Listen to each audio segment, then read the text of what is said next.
Yeah. Welcome. Okay. Hi. Yeah. Hold Hello. on 1 second. Let me just do a little gallery view so I can see you guys. Okay. Hi. Hi. Hi. Hi. Nice to meet you. And you. And what show of mine were you the biggest fan of? Oh no, that's a hard one. I mean, we were just watching NCIS and we watched your death episode. Yeah, I just saw you die half hour ago, so this is very weird for me. Did you? Lee, has anyone ever told you look like Joshua Jackson a little bit? No, no one's ever said that before, but that is a big compliment. Thank He's you. a friend of mine. You look like Josh. Lola, you better clip that, please. Oh, you've got your NCIS hat. That's wonderful. Yeah, very, very prepared. I've even got Photos. NCIS. Are you a fan from the beginning to the end, like till present day, or were you a beginning fan but no longer? Or have you been a forever fan? I can tell you the story because it is so tragic. They play NCIS all the time on TV, and I just randomly thought, I'm just going to watch it, see what it's like. And then I was like, wait, I'm like, that's Sasha. I'm like, oh, cool. I'm going to watch it from the beginning. And then I think it was like a week later, it was also playing. They don't play it in order. It's completely different. Oh. And I was like, oh, I wonder what series it is. Kate dies. I was like, no, she doesn't. I was like, Kate does not die. Why does it say that? And I spent the whole night crying. I just didn't want to see. I was like, why is one of my favorite characters dying again? Yeah. Yeah, it was pretty intense when it aired. It was really intense when it aired. Yeah. We've definitely noticed something because it was like there would be a massive gap between the end of season 2 and the start of season 3, whereas we can watch it as whole now, so it doesn't have the same impact. Yeah. I think everyone was traumatized. Yeah. I kind of spoiled the death for myself because the first time I watched NCIS, it was mainly like the later episodes. And so when I says, oh, I'll buy on DVD, I bought series 3 first. And so when I first played it, I was like, I don't know who this character is. So then I went and bought series 1 and 2. And halfway through series 1, I was like, I love this character. And completely forgot what happened in series 3. So when I got to the end of series 2, I was like, I forgot that happened. It was just like stunned. Yeah, it was really dramatic. It was on Oprah Winfrey had this. No, I'm sorry, not Oprah Winfrey. They did a review of the most shocking deaths in television, or most shocking moments in television. And Kate's death was only second to Oprah Winfrey's big car giveaway, because she would give a car. And that was like the most shocking moments in TV. And then Kate's was second. And I thought that was pretty extraordinary. I think it might have been topped by the amount of Grey's Anatomy deaths. I mean, yes. You know what? It's a testament to the creator, Don Belisario, because he came up with that storyline and he wrote all of that. So he wrote everything with, what's the character name who killed me? Ari. So he wrote all the Ari stuff and he came up with how that all happened. And yeah, it was dramatic. The line that gets us so much is when he says, sorry, Caitlin. Sorry, as if it makes a difference. Well, it's how many years now? 17 years? Oh, 18 the other 18. week. 18? Yeah. 18 years ago. It's very scary. Pretty wild. That makes us feel old. Yeah, wow. I don't want to think of how old I am. Oh. You're young. Are you kidding? You're a baby. Apparently I'm old according to TikTok and I need to get off TikTok. What? Oh, forget TikTok. That's ridiculous. Yeah. Come here. Hold on. Come here. I want to introduce you to someone. Come here. Oh, I would have brought Margot. Next to me. This is Margot. Oh. Hi, love bud. I would have brought my dog. Yes. But Ruby would have killed us. She's stretching out in front of me. Oh, bless him. Oh, I would have brought my dog. I really would have. But she just barks all the way between every single Zoom. So I have to go to my grandparents' house. Oh, that's so funny. I love doggies. Don't you just love dogs? Yes, 100%. Mine most of the I time. love dogs. They are, I had a dog when I was young, and then like when I was growing up, I mean, and then then for a long time I didn't have dogs in my 20s, and then we got her, and I just like remembered that dogs are such emotional support. I mean, they're there for you all the time, and like in sickness and in health, and they hang out with you. And I'm one of those people that talks to my dog, and all my friends make fun of me for it because I will, I will literally be like walking with a friend, and I'll stop and go, "Hey, Margot, do you have to go to the bathroom? Are you hungry? Do you want something?" And my friend's like, "Are you talking to me or are you talking to your dog?" It's normal. I am a weird dog person who, talks to my dog. That's normal. That's like very, very normal. It's true. They're very, very, very special. Very special. I know. I love her. Absolutely. I'm reading so many things right now. I'm developing a lot of projects and producing stuff. And I'm reading a lot, and it's really great to hear young voices as well and hear your perspective on the world and people and where we're at. There's so much to be said, and I don't know, there's so many stories to be told. So I love reading new voices. I feel like every system is so different, and we in America are also fighting a lot of very archaic ways of thinking and things, a lot of stigma around mental illness, or not even just mental, just needing some help. I mean, whatever that may be. And I think it has to change, because I don't think the older generations are seeing the world the way it actually is. And I feel that there needs to be some understanding on both sides, right? I mean, younger people, I often say to my kids, my daughter's 17, she just turned 17. And I often say to her, you have to understand where your grandma's coming from. She's lived a whole life that was sort of thinking a certain way. And now you've been raised in a completely different world, a lot of social media over the last 4 years, and a lot of information that's much more information than she ever got. And so there has to be understanding. There has to be some kind of conversation that brings us together and allows some of these other generations that are making all these laws and putting all this stuff in, governing essentially, to understand what's really going on so that they can help society and help everyone. But I also will lecture you, because I'm older than you, that it's up to you guys to go out there and also participate in your community and in your country and in your anywhere in sort of really getting your voices heard. So it's really great that you're doing this, but it's super important to be talking about it so that you can start to change the world for your generation. Yeah, because I tell my daughter, I'm like, if you guys don't do it, somebody's going to do it. So, you might as well step out and be active. So welcome to the Double L show. This is like the last episode in the season. Yeah. And we have a special guest. So introduce yourself. Am I saying who I am? Yeah. Hi. I'm Sasha Alexander. So what attracted you to the series of Rizzoli and Isles? What attracted me to the role in the show? Yeah.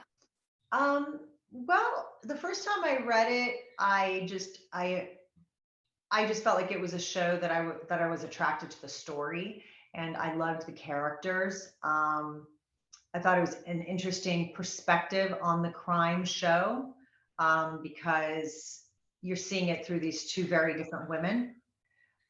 So I was familiar with the books by Tess Gerritsen, but I hadn't read them. So yeah, it was really interesting. I think that, when you go on that particular show, when I auditioned, you get maybe this first script, and then you just get some sides. And when I started to work on the character, there were many things that I really liked about her, just the way they described her. She was quite glamorous, showing up to the crime scene. Like, if you remember the pilot, she comes out of her Mercedes with very high heels, and she's all dolled up. But when she gets in there, there is the first pivotal scene, which really sort of helped define who she was when she was looking at the body of the man who was killed, And then Rizzoli said, she looked up and saw that Rizzoli's nose was a bit, like, I don't remember if she had a bandage or she said her nose hurt. And then she looked at it and went to touch it. Like immediately it was super scientific and she was very keyed into her, and she looked right in and she started to fix her nose, and then she quickly put it back into place. And I just thought that that was such a strange thing to do. I mean, obviously you'd have to be a very specific mind, you know, to do something like that. And I thought that their dynamic was really weird and interesting. Yeah, and I think that when I worked on the show, when I started to develop that character, our director, Mike Robin, he and also the creator of the series, Janet Tamero, they were very helpful and kind of really getting down to who she really was and how she thought about things. And it was Janet who said to me that she felt that there was a piece of Maura that might be a little Asperger's-y, like Asperger's, and that in the sense of socially and the way her mind worked. And it was, again, it wasn't diagnosed, but she felt that there was pieces of her that had a very hard time seeing the world in a very typical way. You know, she saw the world through a specific lens, and I think that's what we saw for the next 7 years of the show, right? We did see, and I had so much fun with scenes that were, you know, always a little offbeat, like things like, I always laugh because remember there was one season where they were talking about going to a nudist beach or something, and she was super open to it. Like she was very open to anything like that was like dating all different kinds of men. She had no judgment on anyone. There was a real kindness about how she looked at people. And I really liked that. But I just remember Rizzoli being really freaked out about a nudist beach and her being like, why? Why is it such a big deal? Like, it's just the body. You know, she was just so very open. And I liked that.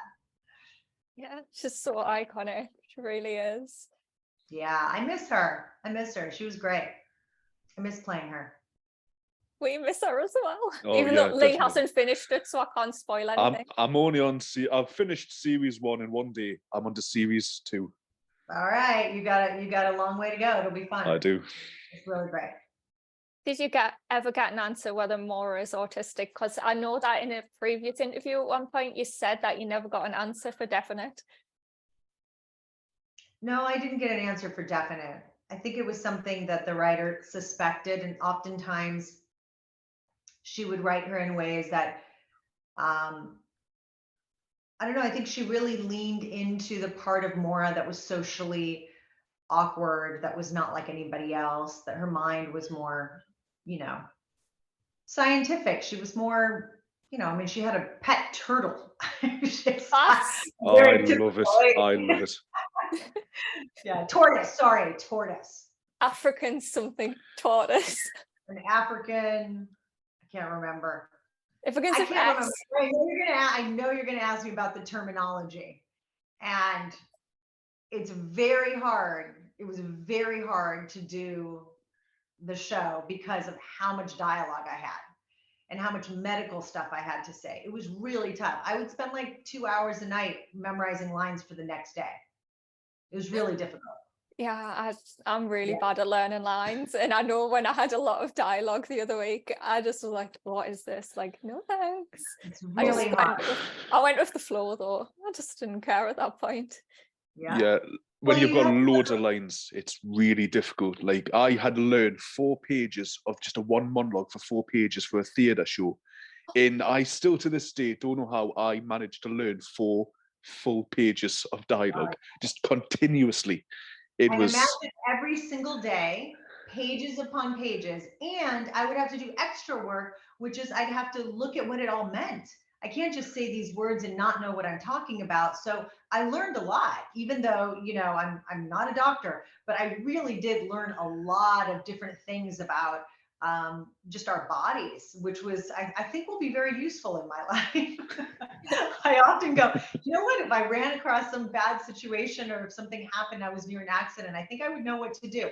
I'm not saying I could save the body, but I'm saying that I could maybe go and help in some way, because I feel like I learned a lot. I had to understand what I was saying, And then you had to add all of the physical stuff to the dialogue. So whether it was dissecting, the body, or showing some kind of stomach contents, or whatever you had to do, we'd be moving around and talking and going, and it was like a play. That's what I liked the most about working on the show and playing the character. Yeah. I remember watching in series 1, where she's on the date with someone, and she literally just diagnoses him with Marfan syndrome, just like fiddling with his thumbs, asking about his feet, kind of looking at him. Yeah. Yes. I remember when she was on the date and she feels her date's hand, and it's dry, and she starts to diagnose him with this dry hand condition. It was super sexy. You don't remember that? That might be in a different series that I probably haven't got to that yet.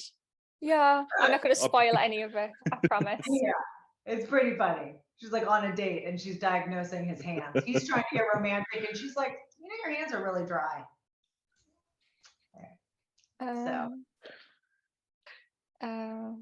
What was it like portraying such important stories about adoption?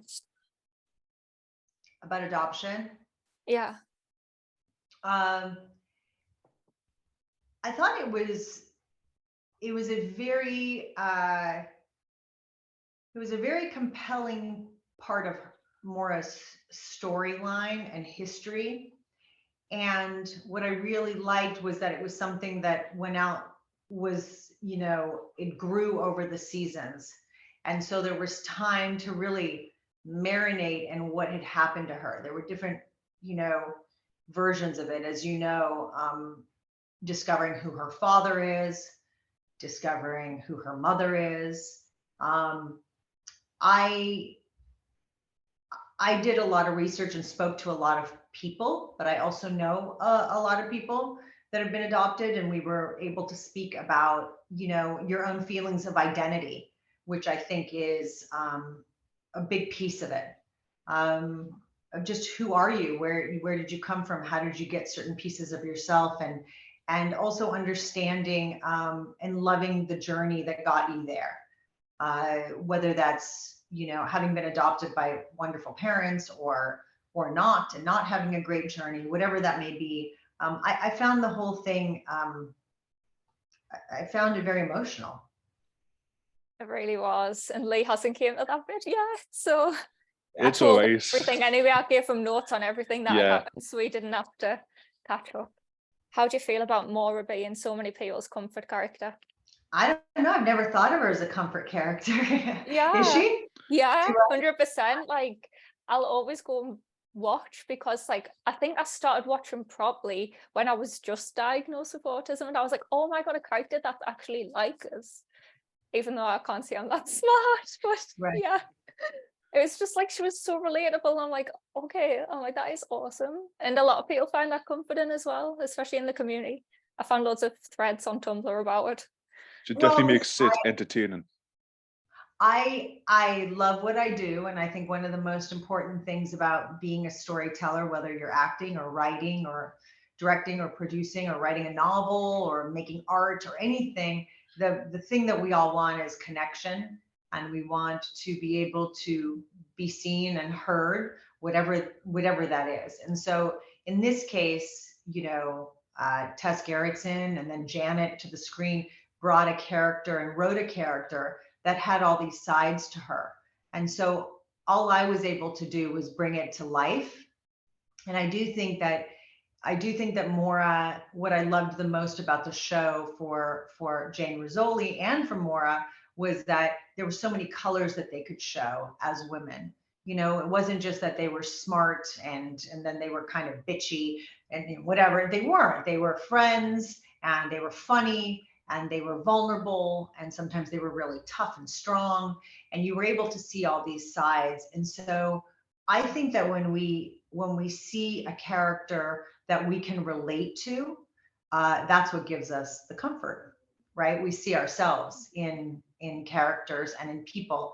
And I think that's the most powerful thing about telling stories, is that hopefully it gives somebody the inspiration to do something different in their own life or gain inspiration from it, which is kind of why I don't really do horror.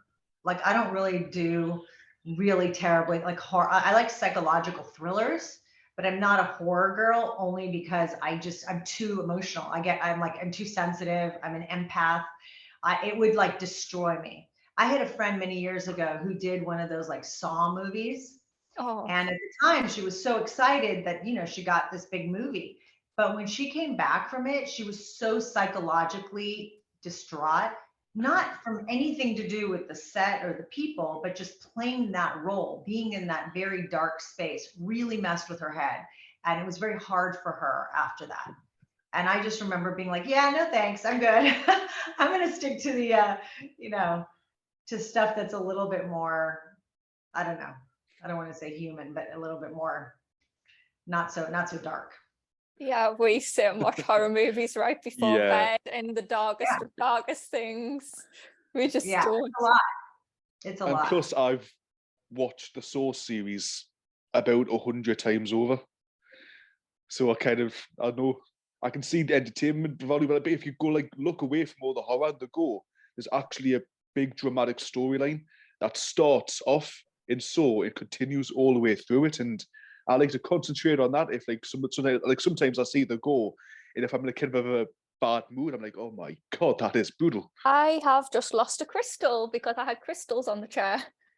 You did? You had crystals. I've got hundreds of crystals. I love crystals. Oh my! I collect crystals too. Oh, I found out. Yeah. I don't know what's happened. I just got manifestation quotes today, and I've got malachite with us, and I don't know where it's gone. Good for you. It'll probably be somewhere on the I floor. have my daughter do a lot of them, and for when she was younger, she thought I was a complete kook about it. But now she's like, "Hey, Mom, what do you think of this?" And I'll give her something just to help ground her, or to just, they're very powerful crystals. They really are. Yeah, they are. Like when you pick them up and you can kind of just feel like kind of the energy coming through them, it's like once you can really channel it and sort of think clear your head. Yeah. Because in order to feel what you're feeling, when you do hold on to it, you have to stay present. You have to stay present. You have to stay grounded and allow whatever that is to channel, whatever you're trying to manifest, or just trying to calm down. I literally have manifested this interview for the last 6 months. Hey. Every single day, every 11/11, I saw everything. I tried everything. Thank you. That means a lot to me. Yeah. Well, I get it. It's hard. It's hard. So the last 2 questions on Rizzoli and Isles. Okay. Was it fun to shoot the edibles scene where they were high? Yeah, it was so much fun. It was so much fun, and it was really fun to do it with who was my partner? Kent. I don't know his real name. What? I don't know his real name. I don't know actors' real names half the time. Oh my god, am I crazy? Yeah, I'm losing my mind. Hold on a second. What is his real name? Got the crystal. Yes. What? I got the crystal. Found it. Anyway, yes, it was really fun to do. I'm sorry, for some reason I'm blanking right now, which is crazy. But yeah, it was really fun to do. We had a blast laughing, and it was really fun. It was really fun. It was always fun to put Maura in weird situations, Yeah. Oh, Adam. That's so funny. His name's Adam Sinclair. Yeah. And actually, Scottish. He and his wife are friends of mine, but for some reason I'm like blank. I'm like, wait, what's because what was the character's name? Kent. Yeah. Oh, see, I forgot. Okay. Yeah, and Adam's really funny, so we had a good time. It just looked so fun every time I come across it. There's barely any scenes like that on TV as well. High scenes. I know. Not anymore, anyway. Oh, that just reminds us. I've got another one to show you. No. Yeah. Look forward to it. So the last question on my Rizzoli and Isles is, why did Rizzles never happen? Because that is the burning question upon everyone. There's shipping videos all over TikTok. There are? Oh, honestly, I was watching them earlier and I was like, what is this? You got to be kidding me. No. Wow. Well, it was never meant to happen. I hate to, burst everybody's bubble, but it was never meant to happen. That's not what was written. It's not what it was intended. I mean, I'm glad that, Angie and I had such good chemistry that people, saw into it, but that wasn't really what was intended. There's loads. Oh my goodness. Oh, wow. Oh yeah. Wow. Yeah. I know a friend sent me a video from Shameless, between me and the lip character, and it had 9 million views. That was like a TikTok video. Yeah. It's crazy.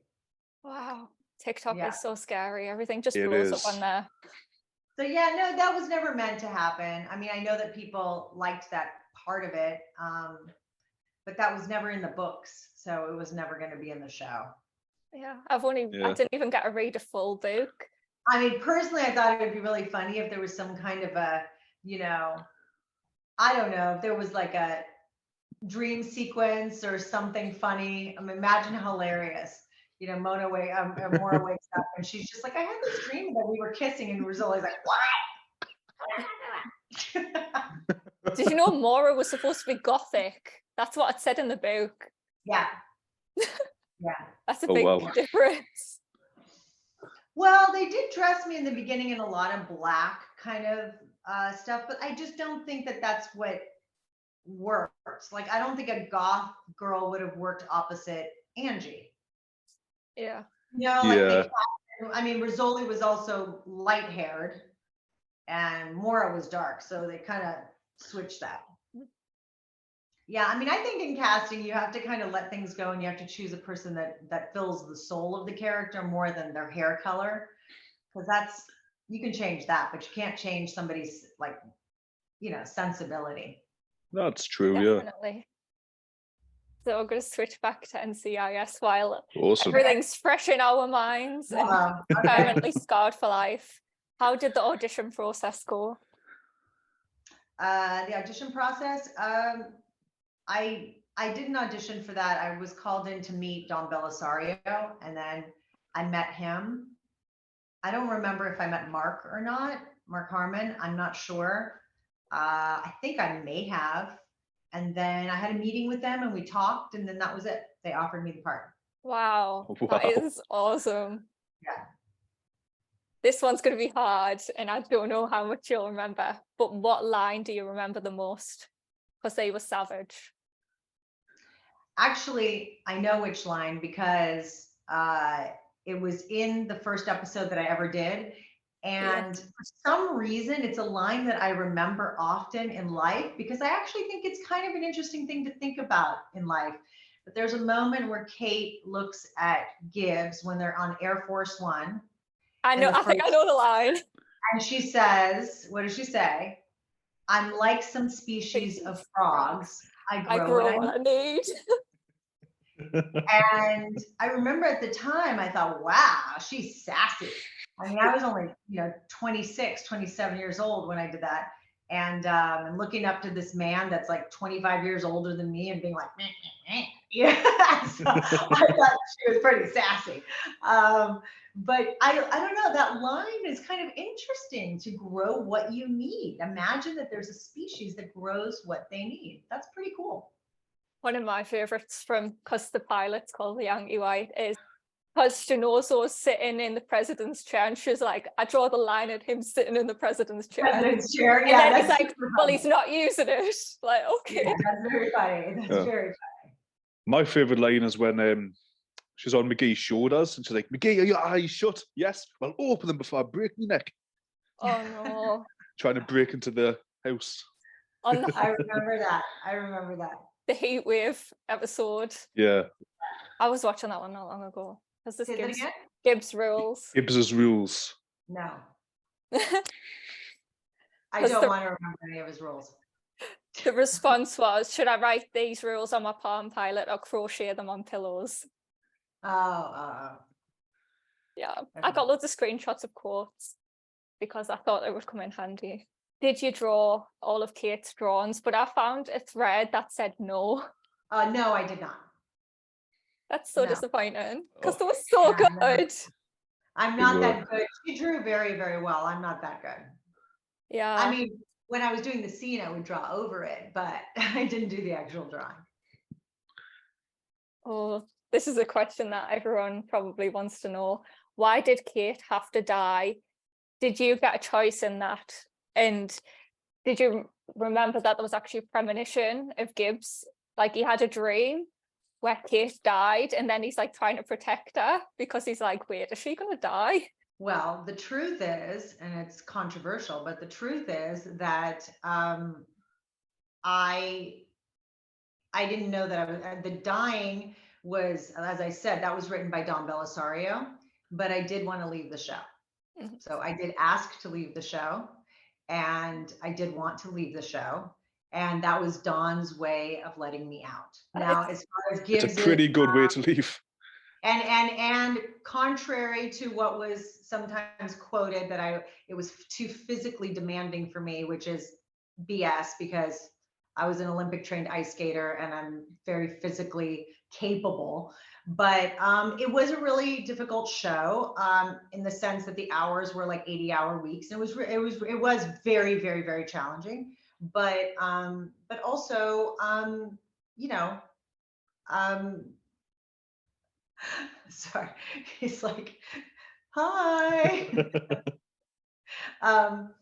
Yeah, the show was really, I mean, the truth is the show was really challenging in terms of like every 1 hour show is really, really hard to work on. But also Mark Harmon was kind of a bully, not kind of, he was a bully. Sorry, all you Harmon fans, but he's a bully. And I was a woman in my 20s and I really didn't know how to deal with that. So I think that I made the best decision for my mental health by leaving the show.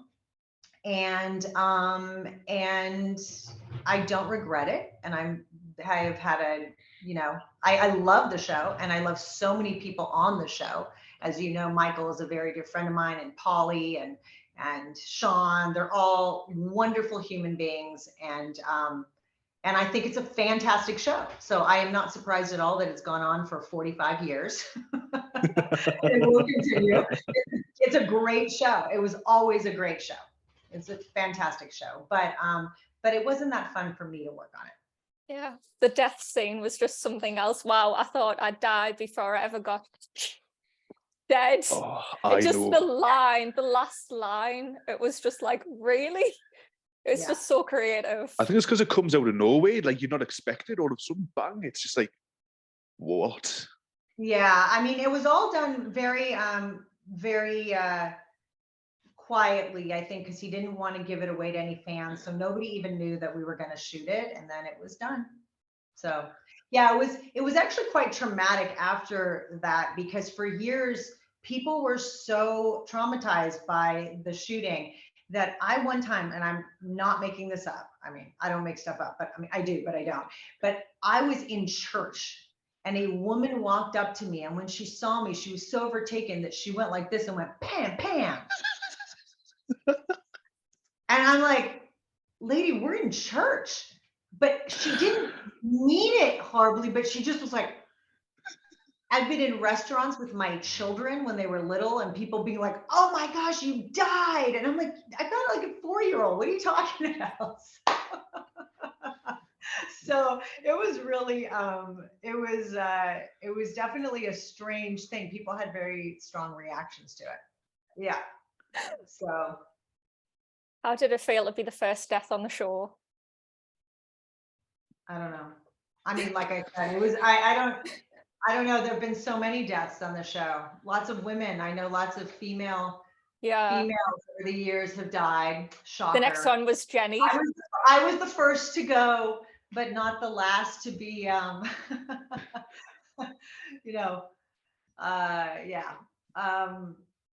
So it's hard because, it's very hard sometimes to talk about shows that we've been on, because to you guys, it's a fantasy world that you escape into. But for us, it's a job. And what people have to understand about making a television show or even a movie, but television is harder because you work year after year, day after day. Like, imagine if right now somebody offered you guys a job to go on a show to say, we're going to sign you to a contract for 6 or 7 years, but you've never met anyone that you're going to work with. Oh, that's Ever. That is daunting. Okay, and then you have to go to work every single day for about, on Rizzoli and Isles, we worked on the average 17-hour days. Most of the times I stayed in a hotel, and I'd have what they call, don't get a turnaround. A turnaround is when you have 12 hours between the time you finish and the time you start. And if they force you, that means they really need to get the work. So they force, and they pay you to come in earlier, anything under 12 hours. I was forced basically all the time, every single day. So I never got sleep, and you never get, and so your health begins to kind of, your mental health and your physical, you begin to get, exhausted. But that happens on every show, and it's up to the producers and the people in charge to make sure that they take care of the actors. But sometimes you're up against schedules and all sorts of stuff, and it's really hard to do that. But it's also hard because it's an industry where, like, all of a sudden now you're working with all these people, and you guys may get along or you may not get along. Do you know what I mean? Like, oh, definitely. We've had some problems. No, I mean, Mark Harmon was a lot older than Michael and I, and he was the boss man. And so we were like in our 20s, like, woo, like messing around. Like, a lot of the stuff that you see, he and I were making up and joking, and like, and then Don Belisario, the creator, he left it in the show.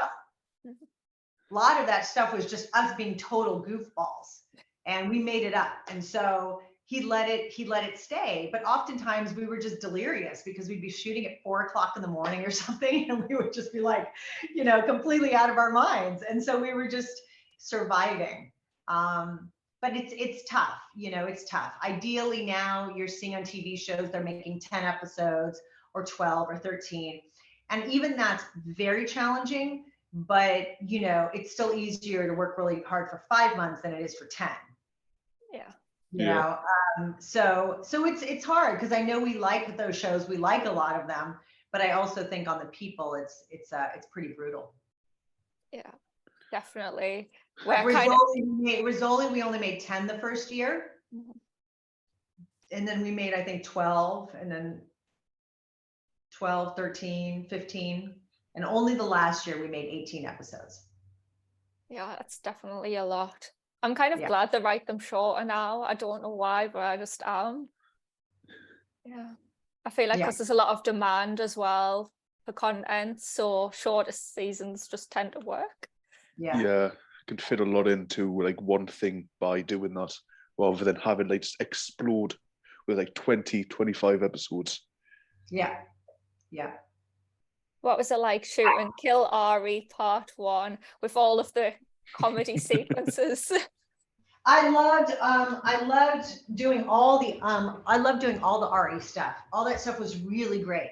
I loved that whole storyline. I loved the way Don wrote it. I loved the way they directed it. I thought it was super interesting and action packed. And I think Ari was super well cast.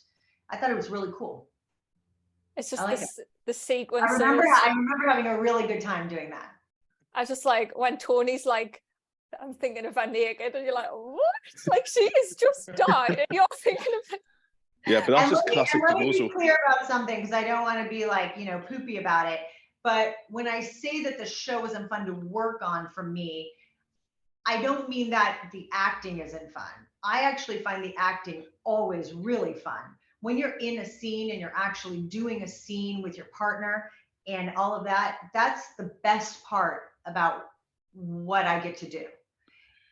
The not so fun part is the business part of it, where it's either the way the production is run, or you don't get scripts on time and you can't prepare, and you have to, there's so much other stuff that happens all around it that nobody knows and nobody sees, and that's okay. That's the way it's supposed to be. But I want to just say, like, doing the acting parts is always fun. That's good to hear. It is. So do you agree, because there was that episode which was What If, and I believe you were asked to come back, but you were out of the country at the time, and it was where Tony and Kate would have ended up together and had kids. Do you think it was destined from day one? I don't know.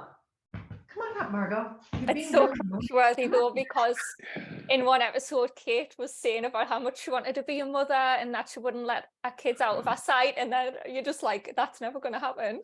Yep, it's upsetting to think about. You know, I'm really not sure because I don't think we got deep enough into their relationship. I feel like what I saw in their relationship, I felt like Kate was a much more serious person than Tony, and he was such a goofball that I'm just not really sure that she would be turned on by that. But I think that like he's a goofball in a friend way.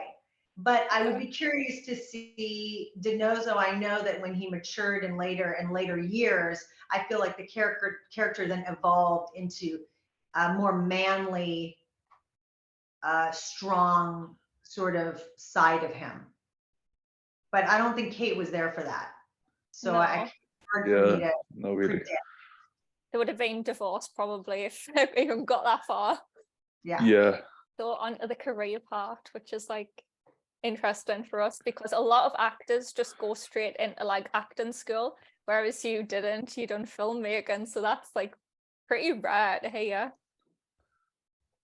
Yeah, I mean, I think that, you know, I did a lot of theater before college, and then I started college in theater, and I don't know, I just felt like this is a really difficult business, and I really had an interest in what it's like to make movies, make television, and I wanted to learn how to do that. I wanted to learn the craft of the behind the scenes, and I had an amazing time. I went to the University of Southern California, the best film school in this country. It's phenomenal. I had amazing friends that I came out with. My dear friend Ryan Johnson directed, you know, The Knives Out and The Glass Onion, and he's brilliant. Like all of our whole grouping of friends was so wonderful, and I think it did really help me when I decided to, you know, pursue acting again because I had a deeper understanding of what everyone's job was.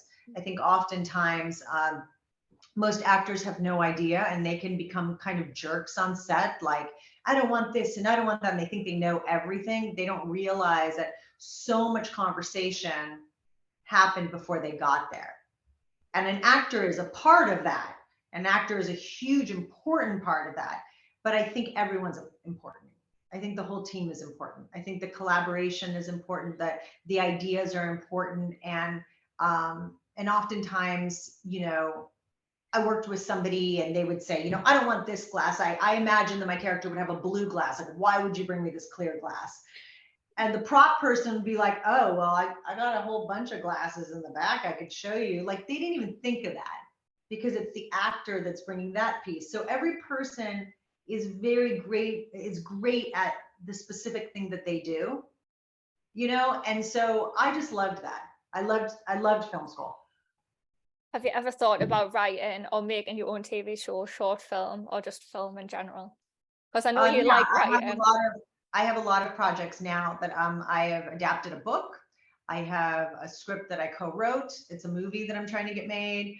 I have a TV show that I developed for me that, you know, that we're out in the marketplace. So I have been, you know, for the last like 5 years, I've been really, really working hard at trying to develop my own material, and not trying, I am developing my own material, but we're trying to get it made. So yeah. That's awesome. Oh, that it is like. It is. Yeah.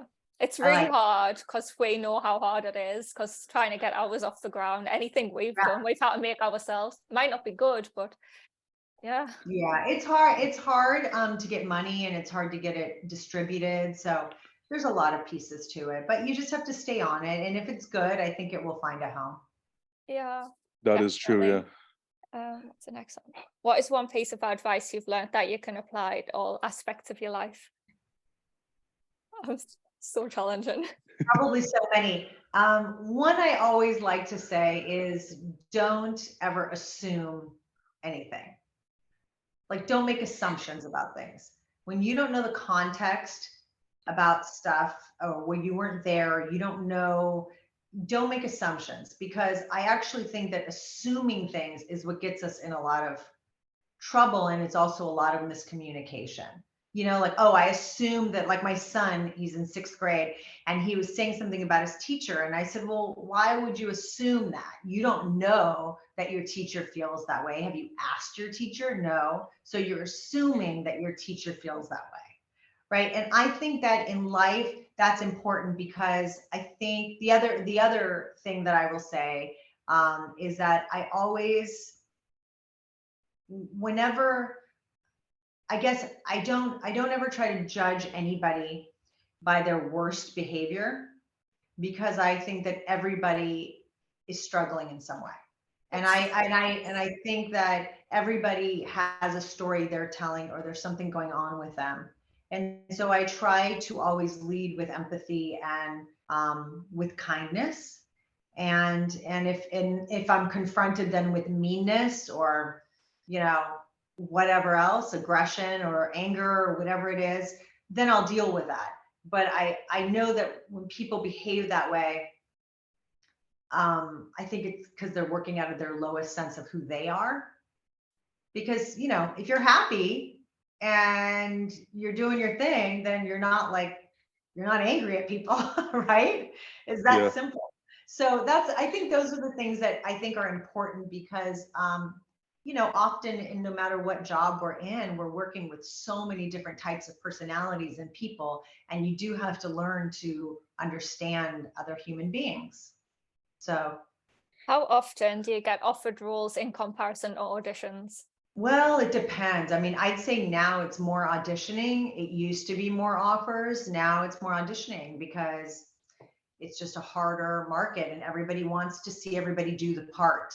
You know, even if they like you and they think that you're right for it, unless you're Jennifer Aniston, or, you know, some of the few 1% of the actresses that, you know, can do that, Julia Roberts and Kate Winslet, right? I mean, there's very few that do not have to, you know, read for anybody. Reese Witherspoon, you know, but usually you're going to have to meet with people or read with them or something. But I like auditioning. So I'm one of those actors that really likes to rehearse, and I really like to audition, because I don't ever want to end up in a role or a job where I'm doing something that isn't the vision of what they had in mind, right? I would like to give everybody what they envisioned, and I'd like to know that I can do that. And when you work with people before you do it, then they have confidence that you're going to show up and do it the way they imagined. But when you don't, and I've been on jobs where you're just offered it, they're sitting there super nervous on the first day or the first week going, I don't know, is that how she's going to do it? Is that it? And they don't have a vision of it at all, because they haven't quite, you know, understood what you're going to do. So I think I don't mind it. I do this really weird process of when, like, I create characters. I don't have any specifics. And when the actors get the roles, I'm like, do what you want with it. Like, I don't have a vision for the characters specifically, so I let them interpret it the way they want to. And it works out so well at times. I'm just like, wow, okay, that's not how I would have done it, but that works even better. But sometimes it's better that way, because you get surprised, good surprise, and see how they do it. Like, sometimes they can really be like, wow, I did not think of doing that. But when you see that certain actor doing it, then it is like you've smashed it. Yeah, I mean, I think it depends on the actor. I mean, I think it's up to us to bring the humanity and the reality to it, and the layers to it. And sometimes, no, I don't know that sometimes people specifically see something, and sometimes people are inspired by what that person can give. So I think it's our job as actors to give them as much as we can, and see if that informs the story in any way, right? Yeah. But at the end of the day, we're all supposed to be in the same music. I always feel like we're all playing the same piece of music together, and we all have to get in the same frequency of that. You know, when I see a movie and I feel like, why is that actor doing it that way and that person's doing it that way? I feel like it was poorly directed, because they just were not able to get them into the same music. That person's off on their own, doing whatever they think the character should be, and it makes no sense. And we as an audience feel a disconnection in that. right? But when you cast people well and you have good chemistry, like NCIS, like Rizzoli, we were all cast well. Like we had chemistry. We created chemistry with each other, and that's what you want it to be like. Yeah, I like to get the actors kind of, if the actors have an opinion on what to do something, I'll listen to them. And I'll say, you know what, I've thought it should be this way. If you think it should be that way, you're the character. You know best, like kind of that way. Just play it off that way. And if it works better than what I imagined, then I'm going to like include it. So I think that's kind of what went well when we were shooting that short film, is just if they had ideas, I'd be like, okay, tell us the idea. And if I thought I was, well, just try it, see how it is. And a lot of the times it turned out really well. What do you look for in roles? I know you said in the past that you want to play empowering characters in a story that's meaningful. I don't know, it's just to relate to them. Like when I read something, I either can see myself in it or not. You know, there's a friend of mine just called me to help them with a movie audition that they're up for, and he's a young actor, and he said, well, I don't know, I don't know this, I don't know that. And I said, well, if you don't see a part of yourself in that role, then you're not going to be able to do the role. There has to be a piece of you in it, or something that you can relate to and hold on to, that gives you the framework for ultimately creating a character. So I don't know. I mean, I'm naturally drawn to, again, more, three-dimensional characters. I love comedy because I think humor is an important part of life. And I think it's always fun to work on things that have comedy in them. So I always like some humor in what I do, but that can also be very dramatic. I don't know. I guess it's just something, if I can relate to it, and I understand that what they're fighting for, what that character wants, what they're doing. Although something like Maura Isles was hard for me because I really am not a very scientific person, and so it is a struggle to kind of get into the mindset of a person who is not only scientific but also a medical examiner. Like I had to understand who would do this job, why did they do this job. What would the purpose? And I came out with an enormous gratitude for all doctors, and understanding of anybody who goes into these fields. They're incredible because they are doing things for the better of humanity.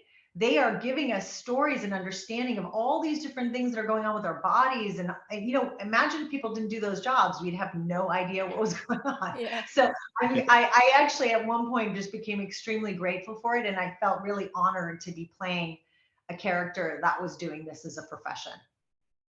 The next question I absolutely love.